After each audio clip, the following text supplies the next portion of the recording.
まず、そうですね、今日はですね、レジュメも含めて漢字が多いです。地名も多いです。正直すいません。ルビを振っていないので、読めない字が、多々出てくるかと思いますけど、極力読んでいきますので、ついてきてください。まずですね、回し 3文字で回しってどこというふうにありますけど、方言読みでは、これマージというふうに読んでます。で、回し小学校、回し中学校、回し高校、回し所、これってどこにある？通常ですね、地名がついてる沖縄では地名とか、沖縄の名前とかですね、施設の名前というのは結構地名に由来します。中今にあるので中今小学校、中今中学校、那覇にあるから那覇中学校、那覇小学校というのが分かります。それに、合うように回し小学校、回し中学校、回し高校等々は、回し地区にあるという、ことになっていますが、それぞれですね、地図感覚、地理感覚がある人を見て、頭に思い浮かべてほしいんですけど、回し小学校、回し中学校、回し高校、それぞれ非常に離れております。小学校は回しのいわゆる寄宮というか寄せ宮のところにありまして、中学校は大道、回し高校に至ってはもう那覇市の、方言というとハンタバンタって言ったら失礼ですけど、あっちはどこになりますかね、具志じゃないな、何でしたあそこは、すいません、ちょっとど忘れしましたけど、式内のもうちょっと先の方に、なりますが、非常に同じ名称がついていますけど、広域にわたって存在しています。ですので、回しっていうと、そういえば回しの中心地というか、回しっていうのはどこっていうのは少し、よくわからないところなんですが、で実際じゃあ回しって地名が現在どこにあるのか、ちょっと調べていきたいと思います。よろしくお願いします。ですね、今映ってるのはですね、首里地区の地図です。真ん中のですね、右下の方に、オレンジ色というか緑に囲まれたオレンジ色が、あるかと思いますけど、それがですね、首里城になります。首里城ですね、昨年の10月31日、もうすぐ1年になりますけど、炎上して消失してしまいましたけど、この首里地区には首里城というのがございまして、首里城がある首里というふうに言えば、なんとなく皆さんあの辺かというイメージつくかと思いますけど、この首里城のですね、右左側といいますか、向かって左側ですね、緑と白い線が1本西側に向かってというか左に向かって伸びていますが、その一帯に回し町という、地域がございます。現在も那覇市首里回し町という、住所、地番表示があるところですが、ここに回しという地名がついてあります。これ、首里なのに回しという地名がついてるんですね。で、そうすると回しという、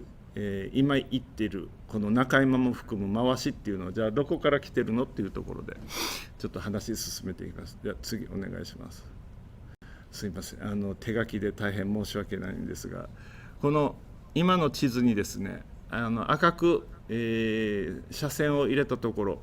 ここがですね、琉球王国時代は回しの平と呼ばれる地域がございました。平って言ったらここで平等というふうな字を書いて平というふうに読ませておりますけど、平という言葉には沖縄の方言では坂という、意味もございまして、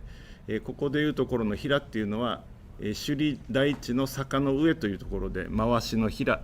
この一帯が回し町を含む一帯を回しの平と呼んでおります。この地域がですね、赤く塗った地域が接する場所が、回しという地域になりますが、すいません、次お願いします。はい、すいません、急に、古い地図が出てきましたけど、この地図はですね、間切り修正図といいまして、現在沖縄県立博物館美術館が、所蔵している地図ですが、ちょっと形分かりにくいですけど、右端に黄色いちょっと卵に似たような形の黄色いところがございますが、ここが首里という地域です。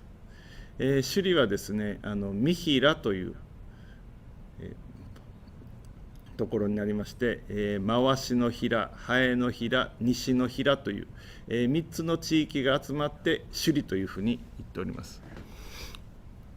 でこの、首里に接するところに、緑色にあるのが、下の方になりますけど、回しまぎりと、文字が逆になっておりますけど、回しまぎりという、文字が見えるかと思います。で回しまぎりをさらに上の方に行きますと、ピンクのところに、桃色ですか、泊村、さらに、黄色いの久米村、そして赤く小さく、この字型というか、に書かれているのが那覇というところになります。那覇湯町というふうに言われておりまして、首里の三平に対して那覇は湯町、湯町、東村、西村、若狭町村、泉崎村、この4つを合わせて那覇というふうに総称しておりました。で先ほどの首里なんですが、首里の、回しの平、ハエの平、西の平で、回しまぎりに接しているところ、すいません、回し三平ですね、回し平に接しているところが回しまぎりというふうになります。緑のところ、ちょうど、なんて言いますかね、首里の卵の上の部分が回し平というところですが、そこに接しているところがちょうど緑になっています。ですからこの緑が回しの平、で接している部分が回しまぎりという、地域になります。じゃあこれに関連して先ほど三平には回しの平、ハエの平、西の平というふうに出てきますが、回しまぎりの下の方にですね、桃色でハエバルまぎりというのがございます。黄色の首里の下の方にですね、ハエバルまぎりというのがございますが、ここもですね、首里の黄色い三平の回しまぎりと、回しの平と、対して、ハエの平というございますが、ハエの平に接しているところがこの桃色の、ハエバルまぎりになります。でもう一つ西の平なんですが、西の平に接しているところが、小さく文字で書かれてるんですけど、西原まぎりという、ですから首里を取り囲むように回しまぎり、ハエバルまぎり、西原まぎりという3つのまぎりが、囲んでおりまして、その三まぎりの坂の上に位置するのが首里ということになります。これ、首里の三平と呼ばれている、ゆえんかと、考えております。この、3つの地域、回しまぎり、ハエバルまぎり、西原まぎりというのは首里地区の直轄地ということに王国時代になっておりまして、ここから取れる収穫物は首里王府の財源として使われております。はい、ちょっと難しいですけどすいません、地図を見ながらちょっと、頑張ってついてきてください。はい、次お願いします。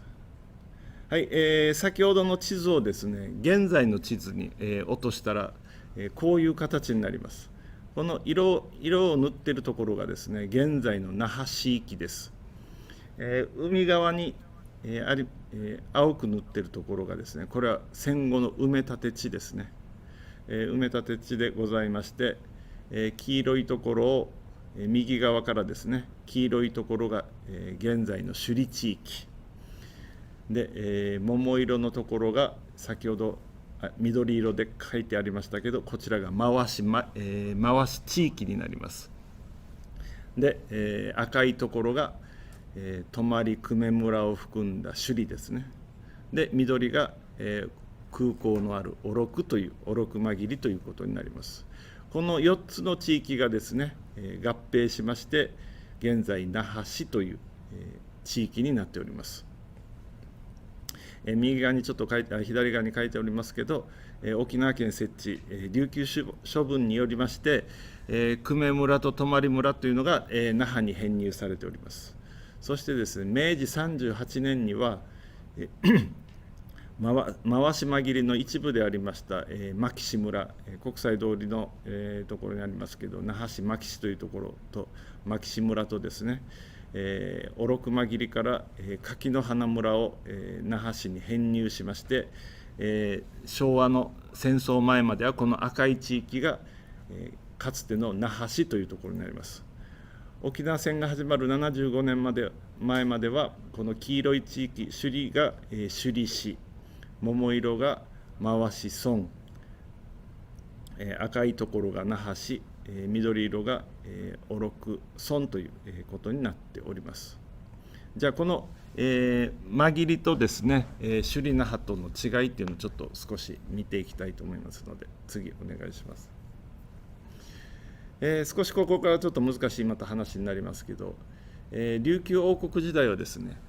町と、間切りという2つの行政区域がありまして、この間切りの中には村という、単位がございます。町というのは、先ほど言いました首里三平、回しの平、ハエの平、西の平ですね。で、那覇湯町、これ4町と書きますけど、中に入っているのは琉球王国時代は東村、西村、若狭町村、泉崎村、そして、中国人の、子孫たちが形成したと言われる、形成した久米村、方言でいうと九人田ですね。それと、港がありました泊村、これらの地域が琉球王国時代は町と呼ばれております。で、このじゃあ町という、ところ何なのっていうと、簡単に、今風で言えばいわゆる都会です。人が多く住んでいるところ、ということで町というふうに言っております。でこれに、対して、間切り村という、言葉があるんですが、この村というのがですね、琉球王国時代の、行政の基本単位で、住民の生活単位、現在の、なんとかあざとかなんとか町に相当するところなんですが、そういった、いわゆる共同体を作っている基本単位になります。この共同体の基本単位村がですね、いくつか集まって12、3とか、そういったものを集まった一つの行政単位をしたのが間切りと言われまして、現在の市町村に対応します。ですから先ほど出てきました回し間切りというのは、琉球王国時代は回し間切りというふうに呼ばれているんですけど、その後回し村になりまして回し市になっております。小禄間切りも琉球王国がなくなった後しばらくして小禄間切りから小禄村となりまして、その後那覇市と合併しております。あと、町と間切り、村を分かりやすく言うと、先ほど言いましたように、ちょっと言葉悪いですけど、町といえば都会、間切り村といえば、田舎ということになります。で、先ほど言いました首里の方なんですけど、回しの平と、回し間切りということで、首里は三平の総称、那覇は与町の総称というですから、本来的には首里という地名はないんですね。那覇という地名も、現在ございません。行政区域としては、行政単位としては那覇市という言葉になりますけど、地名としての那覇というのは、ないわけです。ですから首里という行政単位としてはありますけど、首里という地名ですね、場所は、現在もありません。ですから沖縄の名前はですね、基本的には地名に由来しますので、首里さんとかですね、那覇さんというのは本来的にはいないことになるんですけど、勝連とかのあたりには首里さんという名前出てきますし、那覇さんというのも、あるという話を聞いてありますので、これ役職名とかそういったのでつけたのかなと思っております。で、首里は回し、ハエバル、西原間切りの結節地点ということで、この3地域の坂の上にある、大地上にあるのがいわゆる首里という地域になります。はい、でじゃあ少し回しの平についてちょっと詳しく見ていきますが、回し紛れに接する地域で、首里の中の9か村からなります。回し村、町端村、山川村、町端村、山川村、大淀川村、与那覇道村、立岸村、駿河村、金城村、内金城村、ここでいろいろ聞いたことある、聞き慣れない名前もありますけど、下に書いてあるように町端村というのは大正3年に、池畑町に改名しております。これ町端というのは現在の竜潭のそばなんですけど、そこはですね、市がかつて建ってたんですね。市場があったんですけど、市場があったので市のある町ということで町端村というふうになったんですけど、明治大正期にですね、その市場がですね、回し紛れの方に回し町の方に移ってしまったので、その後、池畑町というふうになっております。で、駿河、寒川村、これで寒い水川村で駿河というふうに呼んでますけど、大正13年には寒川町と、いわゆる駿河として名前改名しております。大淀川村、与那覇道村は明治12年に山川村に編入、立岸村は、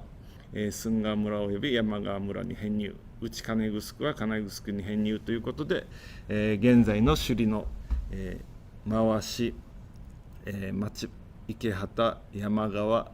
金城、駿河というのが、回しの平になりまして、その接する地域が回し紛れということになります。はい、次お願いします。はい、先ほどの地図、ちょっと拡大したんですので、先ほどよりちょっと見えやすいかと思いますが、回し紛れはですね、古くはこの緑色に塗られたところがすべて回し紛れです。古くは首里城の北西から南にかかる広大な地域でありましたが、首里王府の直轄地の一つとして首里見平のうち回しの平の直轄地域であったと。で、1640年から50年代にかけて、花城村だったと思われる那覇、久米村、泊村が町方として分離。さらに1673年に、小禄地域、小禄紛れの創設のために義馬村、金城村、義馬金城村、小禄村が分離されました。というふうに言うとちょっと何のことかという難しいですけど、回し紛れというのは首里城のですね、北西地域から、いわゆる那覇、海にかけて全てがいわゆる回し紛れだったと、言うんですね。しかしその浮島といわれる那覇、当時は花城村というふうに言われてるんですけど、そこに、人が住み始めて、町としていわゆる都会地、居住地で商業地域として発達するにつれて、1640年から50年にかけていわゆる回し紛れから独立というようなことで、回し紛れが若干小さくなっていく。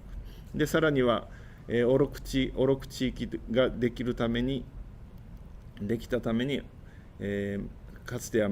回し紛れの一部であった義馬村、義馬金城村、小禄村、今でいうところと柿の花地域がですね、回し紛れから、分離されまして小禄に、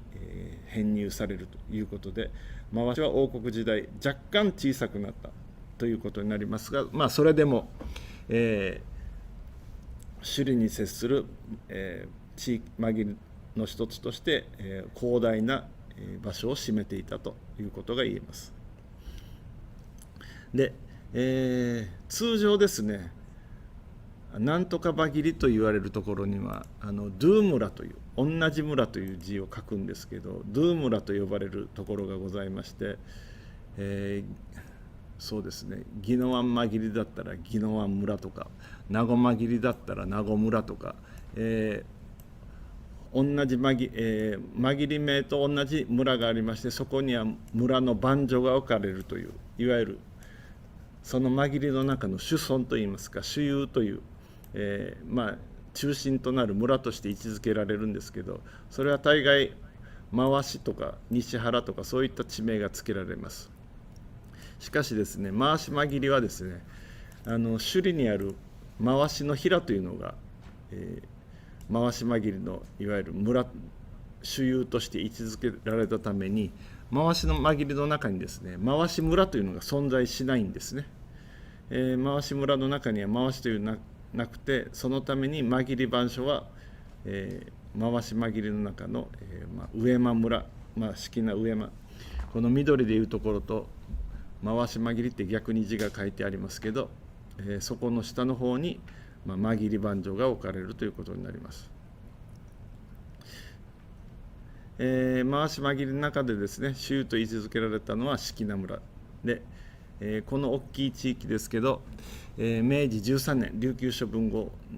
の、人口ですが、回しの人口が約、8300人、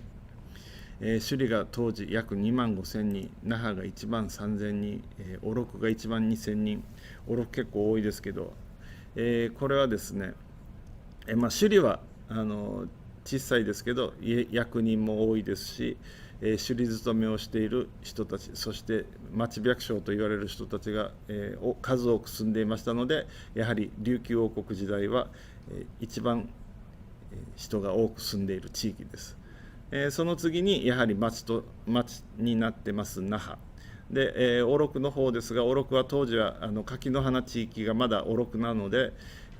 那覇に近接するところに人が集まってきたと思われますので、若干人が多いというところと思います。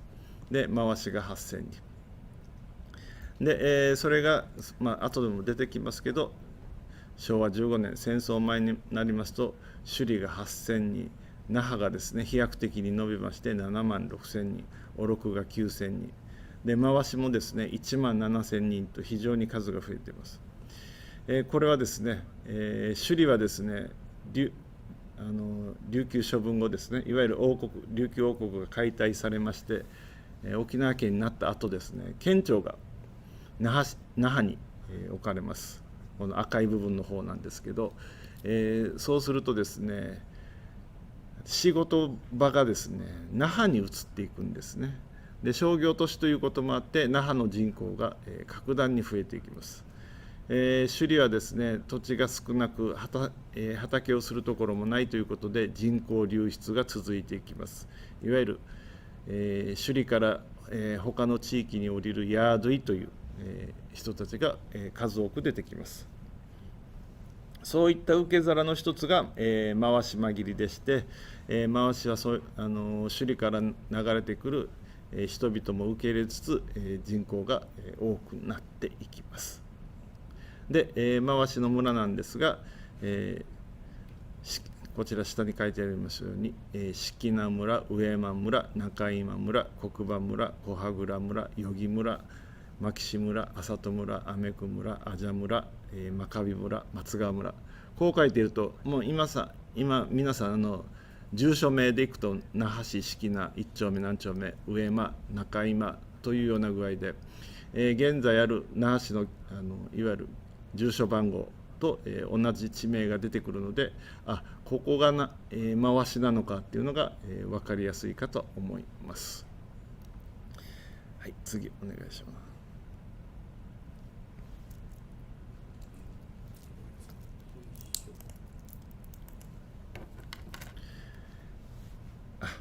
ごめんなさい。ちょっと一つもう一回前まで。はい、すいません。回し紛れだけの話をすると、ちょっと今後の那覇との関わりも、出てくるので、少し那覇についても、お話ししたいと思います。この地図でですね、回し紛れが緑の部分というお話ししましたけど、そこの上にあります赤い、地域ですね、いわゆる那覇と言われているところなんですけど、この浮島那覇がどういったところだったかっていうのを少し見たいと思います。はい、次お願いします。はい、すいません、王国時代からですね、いわゆる1870 1879年に琉球王国、処分されまして沖縄県というふうに設置されるんですが、近代の那覇になる、これ那覇といったのは先ほど言った那覇地域のことだけです。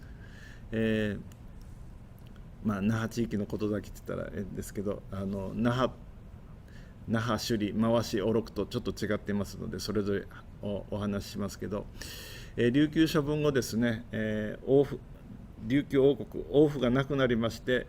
沖縄県庁が那覇に置かれます。それ以降沖縄県ということになるんですが、明治12年ですね。その後行政的には明治29年に沖縄県区政及び軍政施行ということになりまして、那覇首里と言われていたところが行政区としては那覇区、首里区で、それ以外はですね島尻郡回し間切り、島尻郡おろく間切りという、地域、名称になります。それからさらに明治41年1908年になりますと沖縄県当初町村制という、法律が施行されまして、間切りは村、村はあざということになります。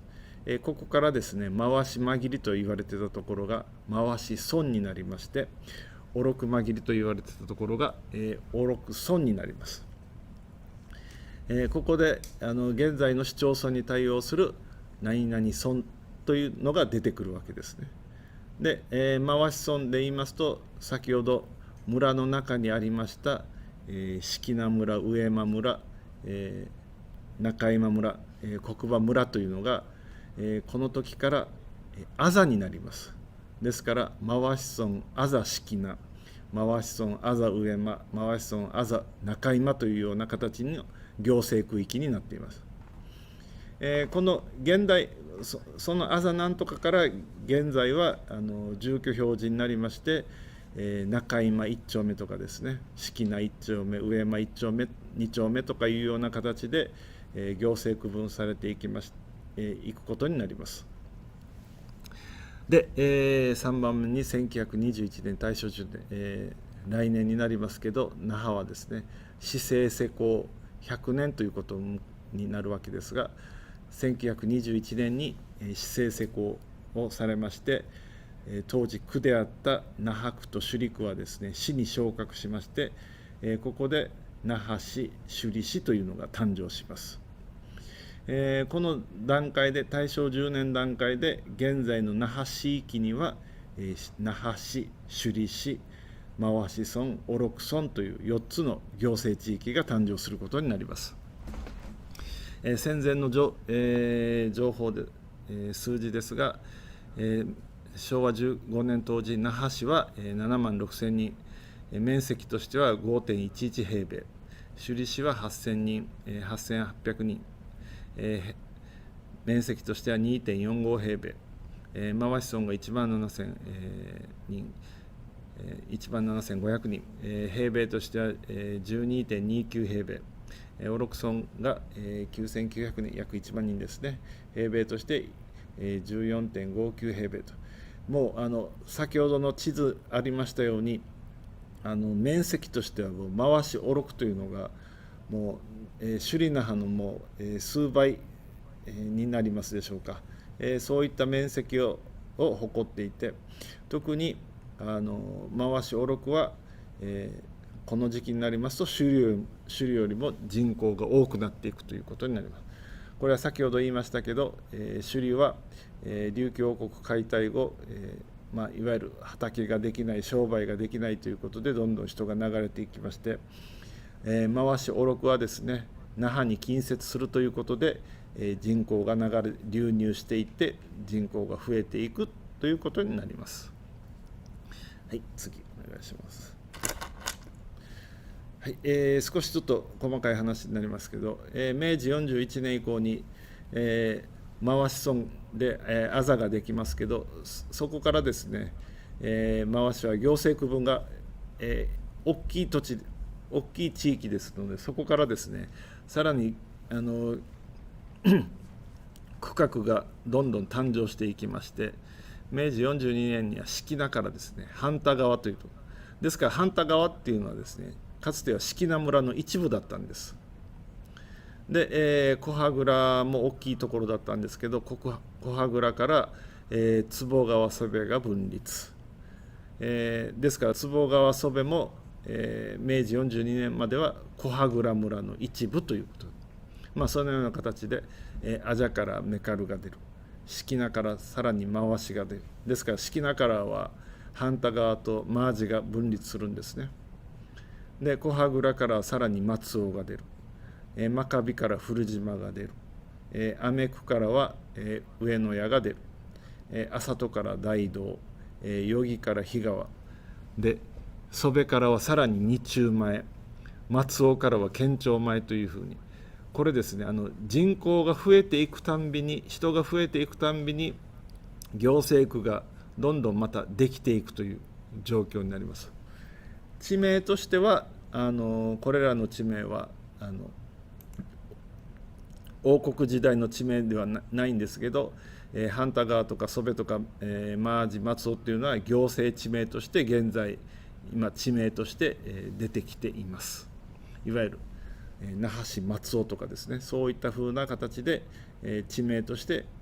現在に至っています。はい、次お願いします。はい、少し、今度は回しだけにちょっと見ていきますが、ちょっと繰り返しになります。回し地域の行政的変遷ということで、1896年明治29年には、2区5軍制が施行されまして、島尻郡回し間切り、1903年明治36年には、回し間切りの、牧志村小禄間切りの義間村が那覇区に編入されます。1908年明治41年に先ほど言いました当初町村制が施行されまして、回し間切りや回し村、回し村の中にある村はあざになります。それから、戦争後になります。この辺りは、その後の話で言っていきますが、1953年戦後ですね、28年に回し村が回し市に昇格、1954年に首里市と小禄村が那覇市と合併、1957年に12月には那覇市と回しと那覇が合併をするという、ことが起こります。はい、次お願いします。はい、ちょっとさっき文字が多かったので、少し、じゃあ当時の回しどういう風景だったかというと、明治になるとですね、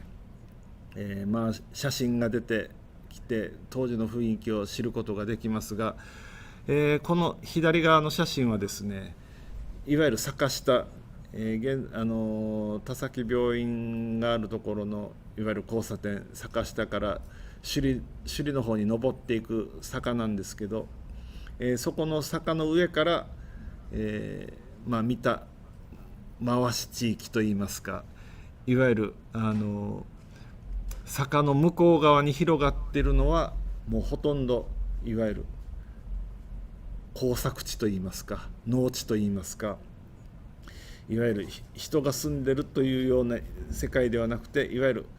畑地、耕地が広がっているという世界です。そういった耕地の真ん中に、右側にですね、首里城に開校しました、女子師範学校とか一工所がですね、朝と現在の境町一帯に広がってのところに移転して開校するんですが、やはり周辺もですね、サトウキビではなさそうなんですけど、そういったいわゆる耕作地が広がっているところにいわゆる施設ができるという。ですからここで言いたいのは回し野といういわゆる田んぼではないんですけど耕作地、畑地が広がっていた風景っていう、今ではこれ全く想像できないんですけど、こういった地域になっていました。はい、次お願いします。はい、まだ結構長いなはい、回しっていうのはですね、那覇に接していました。特に泉崎、界隈に近いもんですから、そこ一帯から、発展していくんですけど、1919年にですね、県立、第二中学校、現在の那覇高校と、翌年には沖縄県庁が、いわゆる那覇の外れといいますか、泉崎の外れ、に移転してきます。この沖縄県庁、1920年、大正10年だったかと思いますけど、そこに、移転するんですが、この県庁の写真の前側に畑というか広がっているの分かりますか。これですね、かつてこの一帯ですね、農事試験場だったようなんですね。ですのでそういった土地、広がりのある土地を求めて県庁が移転してきたというふうにも言えるかと思いますし、ただやはり那覇に接しているところ、回しなんだけど那覇に接しているところに移転してきた、と思われます。で、右側のこれ海南日中前と書いてますけど、写真ではちょっと海南中学校っていうのを、説明しておりますが、すみません、これちょっと、ど忘れしましたが、昭和に入ってですね、県立の一中二中ではなくて、私立中学校を、設立しようということで、式谷光信先生なんかが頑張りまして、海南の地、比川ですね、比川の、現在のカトリック教会、海南のカトリック教会の近くに、場所を求めまして、当時、国土南進政策もあったもんですから、南に開く沖縄はこれからいわゆる世界の南側に向かって開いていく土地でありますようにということで、海南中学校というのを作ります。